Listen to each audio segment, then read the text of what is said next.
Alright guys, I wanted to do a quick video here on the 2NASTE chassis. So this is to replace or supplement rather the shortage of shoulder chassis. Really, I did this for our local club. We have 4 classes that run this car, and you pretty much can't get anything available now that's well built, accessible, and kind of ticks all the boxes. So me and my my buddy Josh, who's a mechanical engineer, decided we were just gonna do our own. So I wanted to show you just the basics of the things that we changed. It looks really similar to the shoulder car, but there's a lot of little different things going on here. One is all the extra holes in the chassis that were for multiple configurations of the shoulder that we didn't really use in our club are now gone. And then you'll see in this, we were always cutting motor cooling holes in these plates because of it's really designed for like a 13D or something pretty small in Europe. So here with the Super 16Ds, they were overheating a lot. On the prototype car, the vents are a little bit too far back. They'll be 4 millimeters further forward on the production car, but you can see we've added a cooling area there. The other thing we did is mounting the pans was kind of a pain on these. You had to have these circular notches in your pans on the side for your body mounts. We went ahead and just squared that off, so it's really easy to cut a set of pans for that. And then even so that we've taken a little more out here and we've cut these holes, this chassis plate is still 7 grams heavier than the original, and it's also 63 thousandths thick brass. So no longer have the problems of pans hanging too low using US brass stock and having to shim the front end to get your nose pan to sit flat. On the subject of the nose pan, this is a modified front suspension piece from the shoulder car, and you can see holes were drilled here to mount a front brass pan. On our car, the outside mounting slots are just go much further forward so that you can just drop a bolt through there and mount your pan. The other thing you'll see is that the bolt spread is much wider on the tongue, so we got more reinforcement towards the front, and then also just the center of the tongue here is much thicker than the original. So this center spine, we've basically widened the guide tongue right up to the guide, because this was one of the most susceptible pieces to bending, as you can even kind of see on this one. So those are some things we did to the chassis.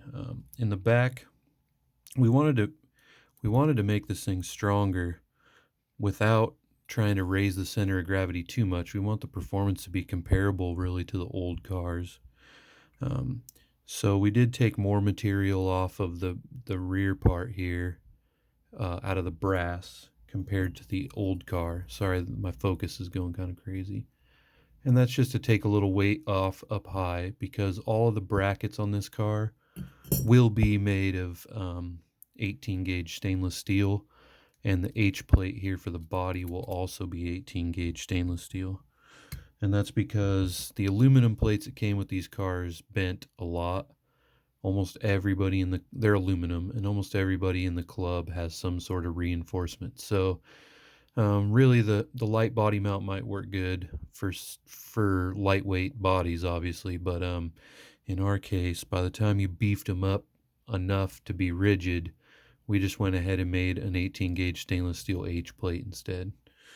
The wheelbase is adjustable from 3 1/4 to 4 1/4, 3 1/4 to 4.75 inches, so you can basically fit any 1/24 scale car on here, even clear down to like a midget or something. You can go really small. The motor bracket is steel here instead of aluminum, You take a shunt from the back of the car, the gear would like to disengage sometimes, so we went ahead and beefed that up, even though it is still just a glued or soldered connection to the can. All of the brackets are really well rounded. This will be all laser cut instead of stamped. So a good comparison here is like looking at the sides of these brackets. You can see the stock one is, the shoulder one here is all square cut. Ours are nice and round. On that note, these were made for 3mm axles, so you had to have a reducer bushing in here to make the whole 3/16, excuse me.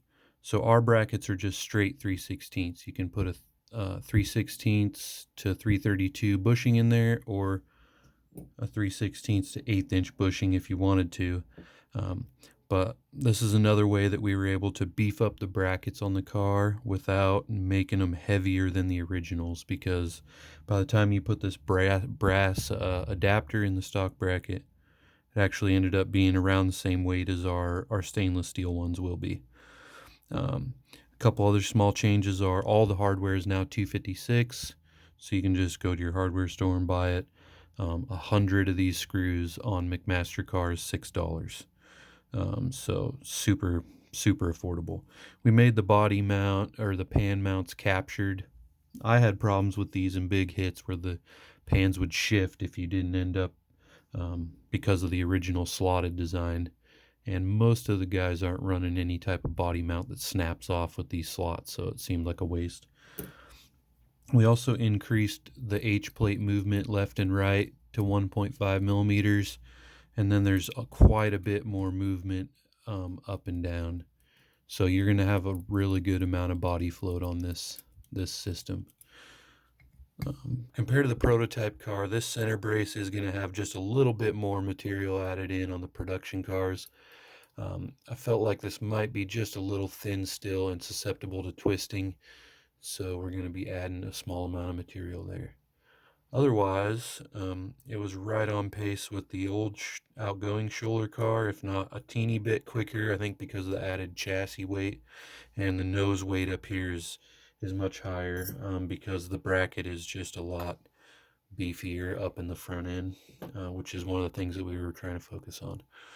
So anyway, these are going to be hopefully available in the next month if we can get them lined up for production, and they'll be available through our club. We didn't reproduce them to resell. We're simply trying to supplement our racers, and but I think they'll run really good.